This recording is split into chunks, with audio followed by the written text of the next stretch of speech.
제 사연을 클릭하신 여러분 안녕하세요. 날씨가 많이 추워졌네요. 폭설이 오더니 바닥이 빙판길이 되었습니다. 간호사 친구 말로는 요즘 빙판길에 미끄러져서 손목이고 발목이고 부러져서 수술받는 분들이 많으시다고 하더라고요. 외출하실 때 미끄러지지 않도록 조심하셨으면 좋겠습니다. 그럼 제 소개를 드릴게요.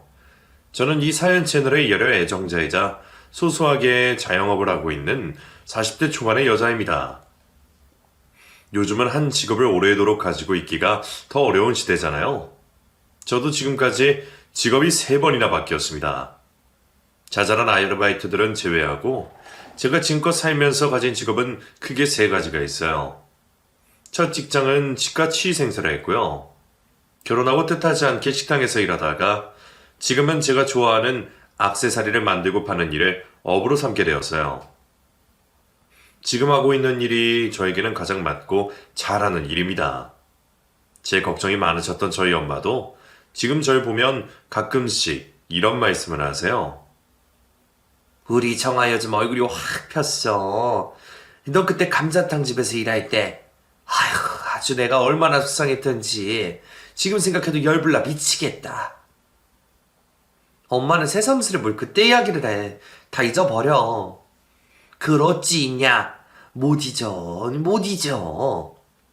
아이고 우리 엄마도 늙네 늙어. 지금 잘 살면 됐지 뭐. 제가 말은 그렇게 했지만 실은 저희 엄마의 마음을 100번 1000번 이해해요. 저희 가족에게는 얽히고 설킨 실타래 같은 인연과 사연이 있거든요.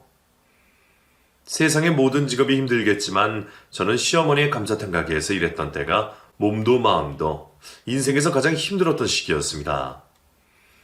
그 악독한 시어머니와 저희 친정엄마의 관계도 그렇고 참 생각해보면 사람 인연이라는 게 정말 무서운 것 같아요. 그리고 우리나라 땅덩이가 정말 작구나 싶기도 합니다. 무슨 일인가 싶으시죠? 지금부터 저희 모녀가 가지고 있는 사연을 조금씩 풀어보겠습니다. 최근에 날씨가 추워지니 뜨끈한 국물이 생각나면서 또 감자탕이 떠올라서 치를 떨다가 제가 겪었던 일을 여러분에게 말씀드리고 싶어서 이렇게 사연을 보내려고 해요. 아무쪼록 즐겁게 들어주셨으면 하는 바람입니다. 그럼 시작해 볼게요. 저는 22살에 뒤늦게 치의생학과에 입학했어요. 그 전에는 닥치는 대로 아르바이트를 구해서 돈을 벌었습니다. 저희 집이 그렇게 형편이 좋지 않았거든요. 유년 시절 사진을 보면 큰 집에 제가 좋아하는 인형으로 둘러싸여서 예쁜 옷을 입고 엄마, 아빠, 할머니, 할아버지와 환하게 웃는 모습이 있어요. 그 사진을 보면 저는 그저 신기하고 저희 부모님은 인상을 찌푸리셨습니다. 좋을 때였지. 그 인간들만 아니었으면. 저는 전혀 기억이 나지 않는데 엄마 말씀으로는 제가 5살 때까지 살았던 동네에서 저희 가족은 꽤나 알아주는 부자였다고 해요. 그런데 할아버지가 사기를 당하시고 그 여파가 저희 아버지에게까지 이르러서 제가 치위생사가 되기 전까지 내내 빚을 갚느라 허덕이셨습니다. 네 아빠가 그 좋은 직장 그만두고 돈 더 벌겠다고 위험한 일만 골라서 하다가 그렇게 하루아침에 가버린 거 아니냐. 저희 아버지는 제가 결혼 전에 돌아가셨어요. 아버지는 정말 고생을 많이 하셨습니다. 투잡까지 뛰셨거든요. 그건 엄마도 마찬가지였어요. 두 분이 일하시느라 집을 비우실 때면 제가 저보다 5살 어린 동생과 같이 놀아주고 밥도 해주고 그랬습니다. 엄마가 잘 살던 시절에 대해 저희 남매에게 아무리 말씀을 하셔도 저와 남동생이 기억하는 저희 집은 항상 가난했던 기억밖에 없습니다. 그래서 저희 엄마가 말씀하시는 좋은 시절에 관한 이야기는 저에게는 그저 꾸지 않은 꿈처럼 느껴질 뿐이었어요. 아무튼 그렇게 지긋지긋하게 붙어있던 집안의 빚을 제 나이 22살에 다 털어내고 저는 치의생학과에 입학을 해서 공부하고 졸업했습니다. 그래도 빚을 다 까내고 형편이 조금은 펴서 제 남동생은 저와 달리 학원도 보내고 공부를 시켜서 자기가 원하는 과에 좋은 대학에 입학했어요. 이런 말씀은 뭐하지만 저는 남동생과 다르게 제 꿈이 뭔지 찾을 새도 없었고 그저 취업이 잘 될 것 같아서 치의생학과에서 공부를 했던 겁니다. 대학을 졸업한 후에 저는 실습했던 병원에 바로 취업을 해서 일을 할 수 있었어요. 그때부터 가족과는 떨어져서 지내야 했습니다. 그렇게 혼자 지내다가 일하던 치과에서 지금의 남편을 만나게 됐어요. 치아 하나가 완전히 부러져서 임플란트를 때문에 주기적으로 치과를 오던 사람이었거든요. 보통 치과에 온 환자들은 치의생사인 저희 얼굴을 잘 보게 되는 경우가 없는데 남편은 어느 날부터 틈만 나면 저를 보고 인사도 하고 힐끔힐끔 눈짓을 보내고는 했어요. 솔직히 말해서 처음에는 기분이 나빴습니다. 저를 무시하는 것 같았거든요. 그래서 치료 마무리하다가 한 번은 제가 톡 쏘며 말했습니다. 이주성 씨, 저 그만 보세요. 왜 자꾸 보세요? 그러자 그 사람이 갑자기 깜짝 놀라면서 당황해서 대답했습니다. 제가요? 몰랐어요, 선생님. 기분 나쁘셨어요? 저도 모르게 쳐다봤나 봐요. 죄송해요. 얼굴까지 빨개져서 어쩔 줄 몰라 하니까 제가 오히려 더 당황스러웠습니다. 네? 아니, 뭐, 그렇게까지. 아니에요. 모르시고 그런 거면 괜찮아요. 제가 한마디를 하고 난 이후에 그 사람은 병원에 오면 의식적으로 저를 피하려는 느낌이 들었어요. 참 희한하게 신경 쓰이게 하는 사람이네 하고 속으로 생각했습니다. 그렇게 치료를 다 마치고 한 달 동안 보지 못했어요. 그런데 안 보이니까 궁금하고 자꾸 생각이 나더라고요. 그래서 그 사람 이야기 언제인지 찾아본 적도 있네요. 그리고 마침내 한 달이 지난 후에 그 사람이 치료 경과를 보러 치과에 왔고 저와 마주쳤습니다. 그 사람은 저를 보고 얼굴이 빨개져서 겨우 말을 걸더라고요. 선생님, 혹시 감자탕 좋아하세요? 제가 이 근처 감자탕 가게에서 일하거든요. 맛있어요. 한번 식사하러 오세요. 저도 그 집은 몇 번 가봐서 알고 있었습니다. 그 동네에서 워낙 맛집으로 유명해서 점심시간 때 조금이라도 늦으면 자리를 잡을 수가 없을 만큼 잘 되는 곳이었어요. 하지만 사장님이 불친절하다고 소문이 난 곳이기도 했습니다. 아무튼 얼마 후에 직장 동료들과 함께 같이 감자탕을 먹으러 갔습니다. 가게에 가서 저도 모르게 그 사람을 찾고 있더라고요. 음식 주문을 하고 두리번거리고 있는데 주방에 있던 그 사람이 절 보더니 환하게 웃으며 다가왔습니다. 그 사람 눈에는 저밖에 보이지 않는 것 같았어요. 선생님, 오셨네요? 그 사람의 말에 다른 직원들이 어리둥절해하며 그 사람과 저를 번갈아 보고는 말했습니다. 어머, 우리 병원 환자분 아니세요? 여기서 일하셨구나. 근데 정화스만 보이나 봐. 저희는 안 보이세요? 저희도 같이 왔어요. 직원들이 그렇게 말하며 웃자 그제서야 다른 직원들을 보고 깜짝 놀라더니 얼굴이 또 금세 빨개지더라고요. 그리고는 주문도 받지 않고 그 자리에서 멍하니 서 있는데 웬 아주머니의 불호령이 떨어졌습니다. 주성아, 넌 멍청하게 서서 뭐하냐?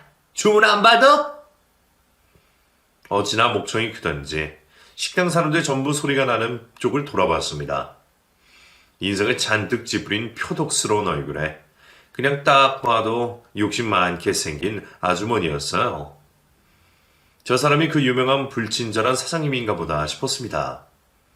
전에 왔을 때는 보지 못했거든요. 동료들은 이미 알고 있는지 수근거렸어요. 저 사장님만 있으면 여기 오기 싫더라. 올 때마다 꼭 한 번씩 저렇게 큰 소리 친다니까. 그러니까 말이야. 뭐가 저렇게 맨날 화가 나 있는지 모르겠어. 동료들은 그런 이야기를 했고 난감해하는 그 사람에게 제가 주문을 했습니다. 저희 감자탕 대짜 하나 주세요.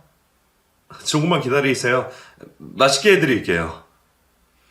그때는 그 사람이 그저 아르바이트생인 줄 알았습니다. 마음도 여린 사람이 참 고생한다 싶어서 짠하더라고요. 그리고 음식을 기다리던 중 제가 화장실에 다녀오던 길에 그 사람이 저에게 수줍게 쪽지를 건넸어요. 순식간에 벌어진 일이었습니다. 그리고 몰래 열어봤더니 진심이 담긴 메시지가 적혀 있었어요. 제 전화번호입니다. 부담 갖지 마시고 조금이라도 제가 궁금하시면 연락 주세요. 그리고 저는 당장 그날 저녁 받은 연락처로 전화를 했습니다. 저인 줄 모르고 받은 그 사람은 깜짝 놀라더라고요. 소심한 줄만 알았는데 알면 알수록 자기 주관도 뚜렷하고 성실한 사람이라서 반했습니다. 그 이후로 자주 연락을 주고받다가 연애를 했어요. 사귀고 난 이후에야 그 사람의 엄마가 바로 감자탕 가게 사장님이란 사실을 알게 되었습니다. 그날은 그 사람이 일찍 퇴근하고 저를 만나러 온다고 했어요. 둘이서 같이 카페에 갔다가 감자탕 가게를 빠르게 지나가는데 문이 획 열리더니 사장님이 냅다 소리를 질렀습니다. 주성이 너 일 안 하고 나가더니 여자 만나냐? 뭐하냐 손님 많어. 들어와서 일해. 너도 같이 들어와. 벼랑간 불호령을 받고 얼떨결에 당시 남자친구였던 남편과 함께 감자탕 가게에 들어갔어요. 그리고 정신을 차려보니 제가 가게에서 서빙을 하고 있더라고요. 남편은 카운터를 보고 주방을 오가느라 바빴고 시어머니는 저와 남편의 번갈아 보며 감시했습니다. 그리고 손님이 빠진 틈에 저에게 다가와서 말했어요. 너 뭐하는 애냐? 네? 저 치해 생사하는데요. 주성이랑 사귀냐? 네? 네, 안녕하세요. 처음 뵙게 됐고 치 생사면 별 볼 일도 없네. 이제 그만 가봐라. 우리 주성이랑은 다시는 만날 생각하지 말고. 그러면서 제 등을 떠밀고 식당에서 내쫓았습니다. 너무 비참하기도 하고 기분이 나빴어요. 그날 새벽에 남편에게 전화가 오는데 저는 받을 수가 없었습니다. 그날 시어머니에게 받은 상처가 말도 못했거든요. 문자로 미안하다며 자기도 본인 엄마가 감당이 안 된다고 구구절절 보내놨더라고요. 그래서 다음날 바로 남편을 만나서 이야기를 들었습니다. 엄마가 진짜 고집이 세. 나는 감자탕 가게에서 일하기 싫었어. 공무원 하려고 했는데 2차에서 떨어졌었거든. 그러니까 때려치라면서 감자탕 가게나 물려받으라는 거야. 그때 심적으로 너무 지쳐 있어서 그냥 아르바이트나 할 겸 했는데 그때부터 건널 수 없는 강을 건넜어. 남편은 시어머니로부터 어릴 때부터 학대를 받았다고 했습니다. 중학생 때까지 재산이 많던 할아버지 밑에서 살다가 할아버지가 도박과 사기죄로 전과자가 되면서 집이 완전히 망했다고 했어요. 남편의 부모님은 매일 다투시다가 결국 이혼을 하셨고 시어머니는 할아버지가 몰래 빼돌렸던 재산을 가로채서 감자탕 가게를 시작했다고 했습니다. 돈이 최고인 줄 안다니까. 자기 아들이 어떤 마음으로 살았는지는 전혀 이해하지 않고 나 정말 괴로워. 미안해 정화씨. 나 지금 엄마 몰래 공인중개사 자격증 시험 공부하고 있어. 하루라도 빨리 엄마 그늘에서 벗어나고 싶은 게 내 소망이야. 그러면서 본인이 공부 중인 공인중개사 책을 보여주더라고요. 밑줄을 그어가며 열심히 공부한 흔적이 보였습니다. 남편의 간절함을 보고 나서 저는 다시 남편과 진지하게 연애를 했어요. 그 사람과 결혼을 결심하고 난 이후에는 속도 없이 결혼 승낙을 받기 위해서 가끔 감자탕 가게에 가서 일손을 도왔습니다. 그때는 사랑의 눈이 멀어서 뵈는 게 없었던 것 같아요. 그랬으니 그렇게 고생을 자처했겠죠. 지금이라면 어림도 없는 짓입니다.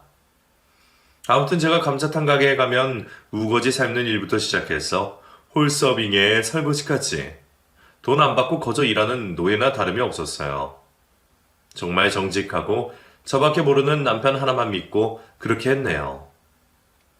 그러다 보니 차차 시어머니의 눈에도 제가 마음에 들었던 모양입니다. 한 달을 일했으까 시어머니가 처음으로 칭찬을 했습니다. 일을 좀 하네. 그래, 우리 주성이랑 결혼하고 싶다고? 네, 어머니. 어머니? 누가 허락한다니? 어머니는 무슨 착각하지 마.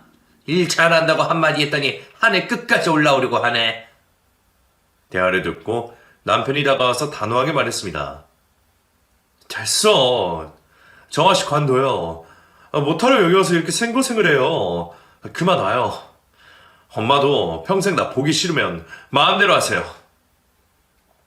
그리고 남편은 제 손을 붙잡고 식당 밖으로 나왔습니다.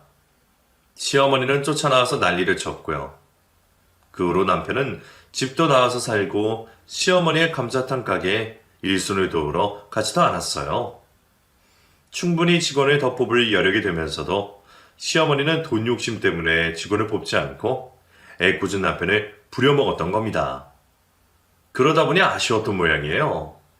결혼을 승낙하겠다고 남편에게 연락을 했다고 했습니다. 엄마가 결혼 승낙하겠대. 나더러 더 이상 감자탕 가게에 일하러 안 와도 된다고 하고. 정아야, 내가 잘할게. 나랑 결혼하자. 그렇게 저희는 상견례 자리를 갖게 되었습니다. 멀리 떨어져서 지내던 저희 부모님에게 먼저 인사를 드리러 갔어요. 부모님은 제가 좋다고 하면 누구라도 좋다고 말씀해 주셨습니다. 그리고 남편도 마음에 들어 하셨고요. 인상부터 선하니 마음에 드네. 우리가 반대하고 말고 할 게 뭐가 있나? 야무진 내 딸, 정화의 선택인데. 아빠의 말씀에 엄마가 대답하셨습니다. 그래, 뒤통수 치는 사람만 아니면 돼. 딱 보니까 사람이 그럴 사람 같진 않네. 믿어도 되지? 그럼요, 장모님 장인어른. 믿어주십시오. 저는 승낙을 받기 어려웠는데 남편은 저를 믿어주는 제 친정 부모님에게 점수를 땄습니다. 그렇게 상견례를 진행하게 됐어요. 시어머니는 상견례 날짜를 3번이나 일방적으로 바꿨습니다. 그러던 중 아버지가 주무시다가 심근경색으로 갑자기 세상을 떠나셨어요. 장례를 치르러 가서 내내 실감을 할 수 없어서 눈물도 나오지 않았습니다. 남편은 정신없는 저와 친정엄마 그리고 동생을 대신해서 장례식장에서 손님과 인사도 해주고 많은 역할을 해줬습니다. 정말 고마웠어요. 그런데 아버지 발인 날이 상견례 날이었던 걸 깜빡했습니다. 아버지 발인을 마치고 장지로 옮겼습니다. 그제서야 저는 상견례가 생각나서 남편에게 전화를 걸었는지 물었더니 이미 이야기를 해놨다고 했어요. 그래서 저도 예의상 전화를 걸었습니다. 그런데 전화를 받자마자 시어머니가 고래고래 고함을 질렀어요. 야, 너 뭐해? 미쳤어? 어디 상견례 날짜를 지질 멋대로 바꿔? 휴대폰을 뚫고 시어머니의 괴성은 몰다 지쳐 고요한 차 속을 가득 메웠어요. 저희 엄마도 소리를 듣고 깜짝 놀라며 당황했습니다. 어머니, 저 지금 아버지 장지로 모시는 중이에요. 주성씨가 말씀드렸다고 했는데 저도 전화를... 니년이 먼저 전화를 했어야 될 거 아니야? 이것들이 기본이 안 돼 있어? 저희 엄마는 제가 통화하는 소리를 듣더니 점점 얼굴이 울그락불그락 달아오르셨습니다. 한 소리를 하시려던 찰나에 남편이 제 전화를 빼앗아 들고 말했어요. 엄마, 뭐 하시는 거예요? 장례식장 오지도 않으시고 왜 성질을 부리세요? 제가 미리 다 말씀드렸잖아요. 끊어요! 전화를 끊고 남편은 저와 친정엄마에게 대신 죄송하다며 사과를 했어요. 그런 남편에게 뭐라고 할 수도 없던 엄마가 겨우 한마디 하셨습니다. 사돈 성격이 불같으시네. 그때는 미처 저도 저희 친정엄마도 그리고 남편까지도 엄마와 시어머니의 관계가 그렇게 얽혀 있을 줄은 상상도 못하고 있었습니다. 당시에는 아버지의 갑작스러운 죽음에 괴로울 뿐이었어요. 그리고 상견례를 미루고 저는 일도 그만두고 엄마 곁에서 지냈어요. 그렇게 지내다가 시어머니의 등살에 아버지 49제를 마치고 바로 다음 날에 상견례 자리를 갖게 되었습니다. 엄마도 더 미루는 건 저를 위하는 일이 아니라고 하셨어요. 그리고 시어머니는 약속 시간보다 1시간이나 늦게 도착했습니다. 남편은 안절부절 못하며 저희 엄마에게 죄송하다고 말했고 시어머니는 뭘 그렇게 사과를 하냐며 뻔뻔하게 자리에 앉았습니다. 그런데 저희 친정엄마가 시어머니를 한참 들여다보더니 난데없이 반말을 하셔서 깜짝 놀랐어요. 너 맞지? 너 모모읍에 살던 최미러 맞지? 나 몰라? 저희 엄마의 말에 시어머니가 인상을 찌푸리며 엄마를 노려보더니 서서히 인상이 풀리고 얼굴이 질려서 어쩔 줄을 몰라 했습니다. 너? 그게 난 잘 모르겠는데. 사돈, 왜 갑자기 난데없이 반말을 하시고. 네가 어떻게 날 몰라? 나 김희숙이야. 나 정말 몰라? 너희 집안이 우리 시아버지한테 사가지고 사기치고 야반도주 했잖아. 그 후에 우리가 얼마나 고생했는지 알아? 저희 엄마의 말에 시어머니가 정색을 했습니다. 참, 무슨 말씀인지 하나도 모르겠네요. 저 최미려 아니고 최미자입니다. 어디 상결자리에 나와서, 아이 참. 저희 엄마는 그렇게 말하던 시어머니를 계속 노려보고만 있었습니다. 시어머니는 식은땀이 나는지 연신 손수건으로 머리에 땀을 닦아내고 있었고요. 제가 평소에 알던 시어머니의 모습과는 영 딴판이었어요. 어떻게든 자리를 빨리 마무리하고 싶어서 안절부절하고 있었습니다. 일단 애들이 결혼한다니까 제가 집은 해줄 거거든요. 뭐 예식장도 애들이 하나 낳다고 하고 나는 예단이나 뭐나 그런 거 받을 생각도 없고. 암튼 식당에 바빠서 전 이만 가볼게요. 주성아, 이따 보자. 넌 더 이따가 와. 시어머니는 그렇게 말하고 밥도 제대로 먹지 않은 채 자리를 떠났습니다. 남편이 저희 엄마에게 물었어요. 장모님, 저희 엄마를 아세요? 저희 엄마 성함이 최미려가 맞는데 왜 거짓말 하시는지 모르겠네요. 남편이 솔직하게 그렇게 묻자 엄마는 한숨을 한번 내쉬더니 아니라고 하셨어요. 아니야. 내가 사람을 착각한 모양이야. 신경 쓰지 말게. 미안해. 나도 내려가 봐야겠어. 정화야, 엄마가 또 연락할게. 엄마, 자고 간다며. 왜 갑자기 간다고 그래? 가서 일도 좀 하고 둘이서 결혼 준비 잘하고 다 큰 성인들이니까 알아서 할 수 있지? 그럼요. 제가 책임지고 하겠습니다.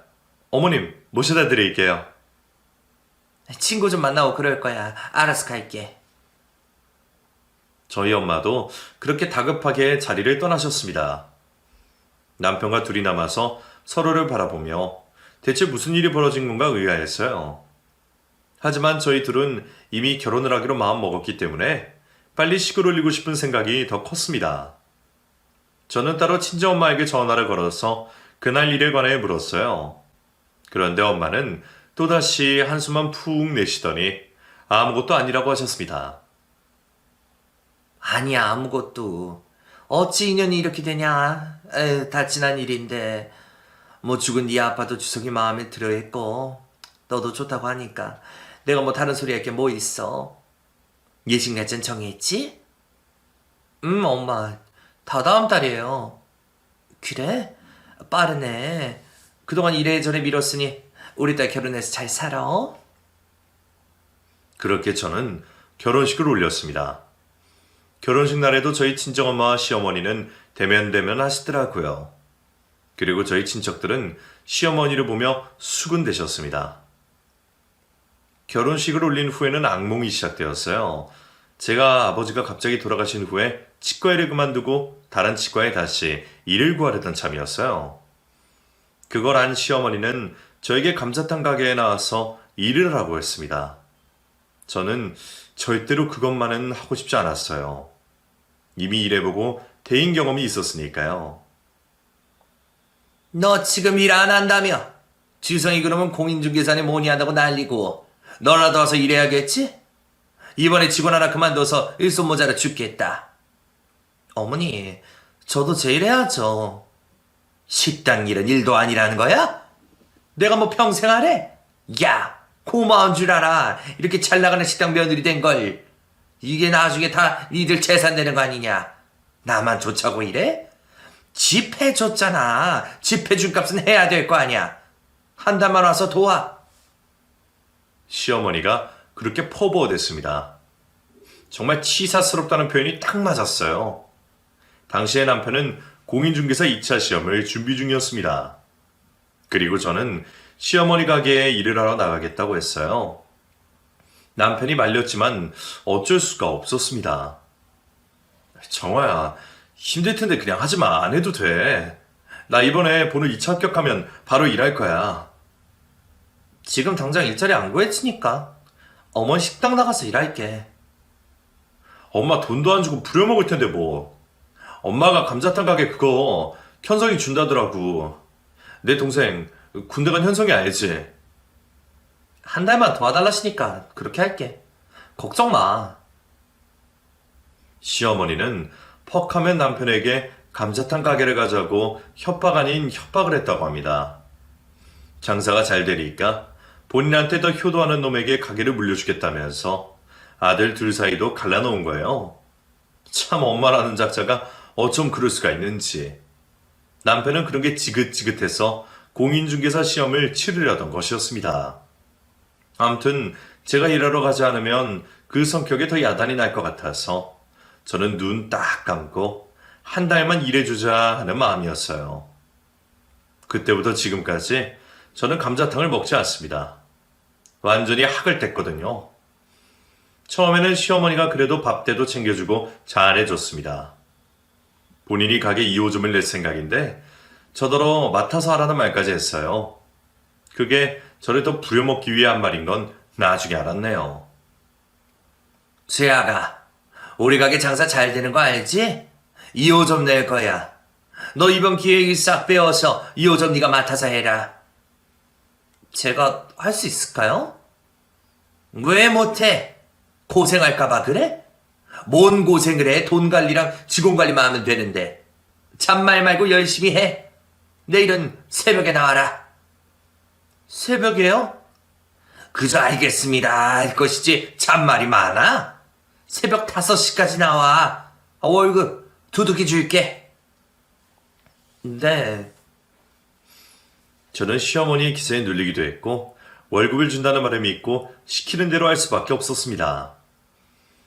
새벽에 나가면 다른 직원분들과 함께 우거지를 삶고 등뼈를 수십 킬로 들어옮기고 삶고 밀린 설거지를 했어요.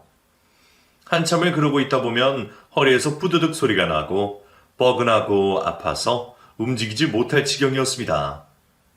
그렇게 버티고 한 달이 됐는데 시어머니는 약속한 월급을 당연히 주지 않았어요.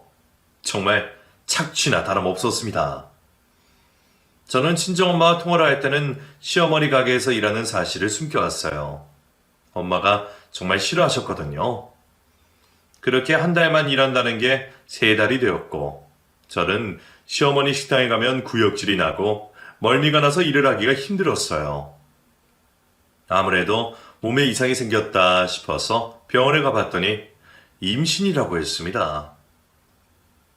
임신이세요. 무리한 일 하지 마시고 관리 잘 하셔야 됩니다. 의사의 말을 듣고 저는 정말 기뻤습니다. 더 이상 시어머니 식당에 나가지 않아도 될 이유가 생겼으니까요. 당시에 동네 도서관에서 밤 10시까지 공부를 하고 노던 남편도 제 임신 소식에 정말 기뻐했습니다. 정아야, 고마워. 나 다다음 달에 시험 보고 나면 그때부터 내가 뒷바라지 해줄게. 조금만 참아. 알았지? 그리고 요즘도 엄마 식당 나가는 건 아니지? 사실 남편 모르게 가서 일을 하고 있었거든요. 공부하느라 정신없을 텐데 제가 식당 가서 일하고 있다고 하면 신경 쓸 게 뻔했으니까요. 시어머니 등살에 안 나갈 수도 없었고요. 저로서는 이러지도 저러지도 못하는 사면 초과의 상태에서 아이가 생긴 것이 정말 해방구처럼 느껴졌습니다. 그날은 시어머니에게 임신을 해서 일을 그만둔다고 말을 하려고 작정하고 일을 하러 갔어요. 마지막이니까 입덧이 심해도 꾹 참자 하고 새벽까지 나가서 일을 했습니다. 그날따라 시어머니도 일찍 가게에 나와서 저에게 타박을 놓던 중이었어요. 뭐하냐? 또 화장실 가냐? 뭔 구역질에 대고 쇼를 하고 있어? 어머니, 제가 진짜 속이 안 좋아서 사실은... 그러고 있는데 때마침 저희 친정엄마한테서 전화가 왔습니다. 어머니, 잠시만요. 전화 좀 받을게요. 저는 시어머니에게 그렇게 말하고 전화를 받았어요. 전화를 받는 와중에도 시어머니는 괴성을 지르며 역정을 내고 있었습니다. 이게 진짜 장난해? 시어머니가 말하는데 어디서 전화를 받고 있어? 당장 안 끊어? 그 바람에 저는 엄마와 통화도 제대로 하지 못하고 전화를 끊어야 했어요. 바로 다시 전화가 걸려왔지만 저는 고무장갑을 끼고 양념을 버무리고 있느라 전화를 받지 못했습니다. 그리고 가게 문을 열기 전에 등뼈와 우거지 양념을 넣고 큰 솥에 팔팔 끓이는데 그때부터 멀미가 나서 미치겠더라고요. 화장실을 몇 번이나 갔는지 모릅니다. 조금 있으니 머리까지 어지럽고 얼굴이 하얗게 질려서 기절할 지경이었어요. 더는 못 참겠다 싶어서 저는 시어머니에게 다가가 힘없이 말했습니다. 어머니, 저 사실 바빠 죽겠는데 뭐? 저 사실 임신했어요. 오늘부터 식당 와서 일하는 거 못하겠어요. 지금도 입덧이 심해서 구역질이라고 미치겠어요. 어머니, 저 이만 들어갈게요. 그 말을 했더니 피 굳더라고요. 저는 온몸이 쑤시고 멀미가 나서 미치겠는데 시어머니 웃음을 보고 소름이 끼쳤습니다. 마침 가게 문이 열리고 손님들이 몰려 들어오고 있었어요. 주방에서 시어머니와 제가 대화를 나누고 있었고요. 못된 시어머니가 말했습니다. 야, 이제는 하다 별소리 다 하는구나. 누구는 입달 안 해봤어? 그러면서 하는 거지 뭔 잔말이 많어. 지금 당장 일손이 부족한데 너 그만두면 나보고 어쩌라는 거야. 우리 가게 망하면 책임질 거야? 그렇게 말도 안 되는 윽박을 지르는 시어머니를 보니 저도 더 이상은 참을 수가 없어서 빽 소리를 질렀습니다. 어머니, 너무하신 거 아니에요? 지금까지 무상으로 뼈 빠지게 일했으면 됐지. 뭘 더 바라세요? 주성씨도 저도 어머니한테 완전 질렸어요. 감자탕 가게 저희는 물려받을 생각 없으니까 알아서 하세요. 그렇게 말하고는 억울해서 눈물이 글썽이는데 가게 문을 열고 들어오는 친정엄마의 모습이 보였습니다. 저는 환영인가 싶어서 눈을 부비려고 했어요. 그러던 찰나 베란만 고무장갑을 낀 시어머니로부터 싸대기가 날라왔어요. 짝소리가 나도록 세게 얻어맞은 뒤 저는 그 자리에서 풀썩 쓰러졌습니다. 어느새 홀에 꽉 차있던 손님들이 저희 쪽을 바라봤어요. 그리고 시어머님이 말했습니다. 이년이 어디 시어머니 앞에서 눈을 부라리고 소리를 질러? 너 이년 일하기 싫어서 애뱉지? 그 시커먼 속을 모를 줄 알아? 시어머니가 그렇게 말하고 나자마자 퍽 소리가 들렸습니다. 고개를 들었더니 환영인 줄 알았던 저희 친정엄마가 주먹으로 시어머니의 얼굴을 내리친 거였어요. 시어머니는 그대로 힘없이 풀썩 제 옆으로 쓰러져서 저와 눈이 마주쳤습니다. 저희 엄마가 곧장 일부터 시작해서 안 해본 일이 없으셨고 힘이 세셨거든요. 저는 눈물을 닦고 저희 친정엄마를 보고 말했어요. 엄마 여긴 어쩐 일로? 저희 엄마는 시어머니를 죽이듯이 노려보며 홀에 있는 손님들에게 외쳤습니다. 여기 좀 보세요. 이 가게 사장이 제 임신한 딸을 부당하게 부려먹고 손찌검까지 하네요. 이런 식당에서 밥이 들어가요? 손님들이 일제히 저희를 바라봤고 시어머니가 벌떡 일어나서 저희 엄마를 붙잡고 말리기 시작했습니다. 아니, 사돈 왜 그래? 조용히 하고 나랑 저쪽 가서 이야기해요. 조용히 해? 뭘 조용히 해? 내 딸 쥐잡듯이 잡을 때는 버럭버럭 소리를 지르더니 왜?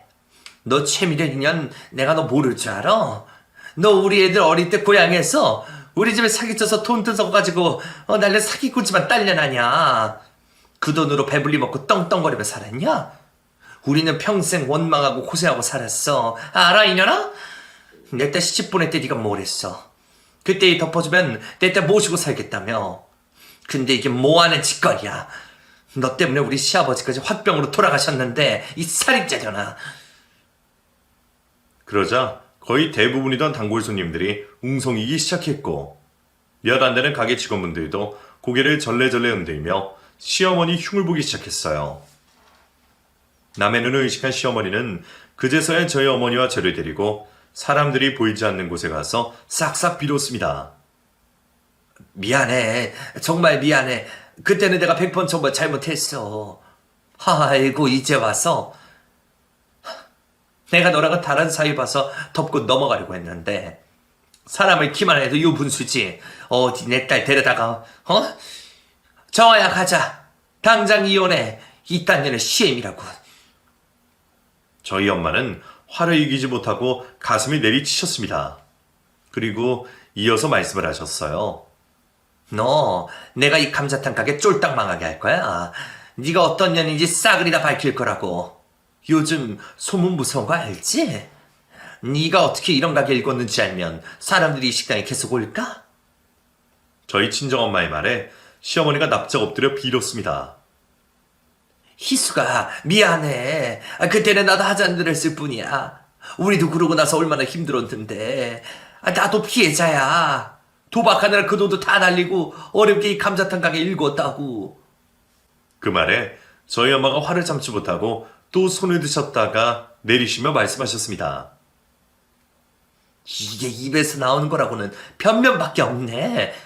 애들이 좋다고 해서 다 지난 일이다 하고 결혼 승낙했더니 정아야, 짐 싸. 나 더는 못 참어. 복수할 거야. 맘카페 거기다 싹 올릴 거다. 나한테 증거도 다 있거든. 공소시효 다 끝나서 경찰은 너 못 잡지만 내가 대신 쥐잡듯이 잡을 거야. 시어머니는 저희 엄마 손짓에 쫄아서 흠칫 놀라더라고요. 그리고는 다시는 저를 귀찮게 하지 않고 일도 시키지 않겠으며 제가 일한 돈과 엄마가 받은 피해 보상금을 다 지불하겠다고 애원했습니다. 그 말에 저희 엄마가 그 말에 내가 어떻게 믿어? 사기꾼의 말을 어떻게 믿냐고. 각 썼어. 라고 말씀하셨고 시어머니는 그 자리에서 각서를 썼어요. 그리고 변호사를 찾아가 공증까지 받았습니다. 시어머니는 얼마 후에 각서대로 저에게 3천만 원, 저희 엄마에게는 5천만 원을 주었어요. 시어머니도 살면서 찔리는 게 많았던 모양이었습니다. 세아가 내가 심통내서 미안하다. 주성이한테도 미안하고 내가 워낙 욕심이 많아서. 그때는 저희 엄마에게서 시모 집안이 어떤 사람들인지 다 들은 후였습니다. 그런 말씀 다 부질없네요. 앞으로는 명절에도 저희 못 보실 거예요. 그렇게 아세요. 그 이후로 저는 감자탕 가게 근처에도 가지 않고 시어머니와는 완전히 연을 끊었습니다. 집에서 태교를 하며 제 손재주를 발휘해서 액세서리 가게 창업 준비를 했어요. 남편은 그 일에 관해 모르고 공인중개사 시험에 합격해서 일을 시작했습니다. 아이를 낳고 돌이 되어서야 그때 일에 대해서 다 알게 되었어요. 그리고 저와 저희 친정엄마에게 진심으로 사과를 했습니다. 장모님, 정아야, 정말 미안해. 저희 엄마가 가족만 못 살게 한 게 아니었네요. 그 말에 저희 엄마가 제가 낳은 첫째 딸을 안고 말씀하셨어요.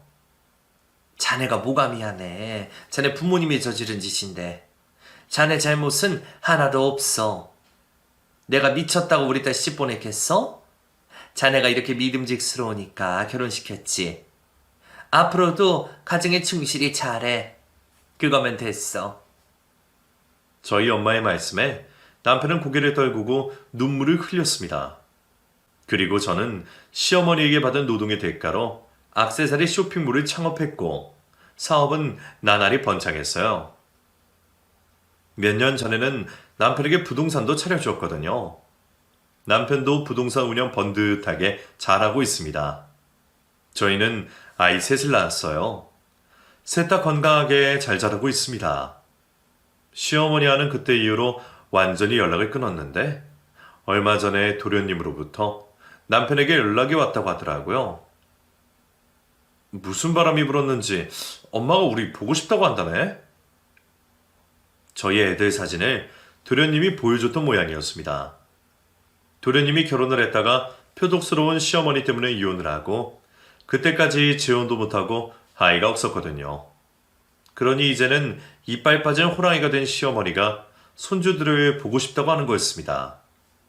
하지만 저는 절대로 만나게 하고 싶지 않았습니다. 그만큼 시어머니라면 치가 떨렸으니까요. 남편은 그래도 명절에는 인사를 드리러 가는 것 같았는데 저는 절대로 애들을 데리고 가기는 하지 않았습니다. 첫애 임신했을 때 그렇게 저를 고생시켰는데 어림도 없죠. 앞으로도 시어머니와는 절대로 볼 일 없을 거예요.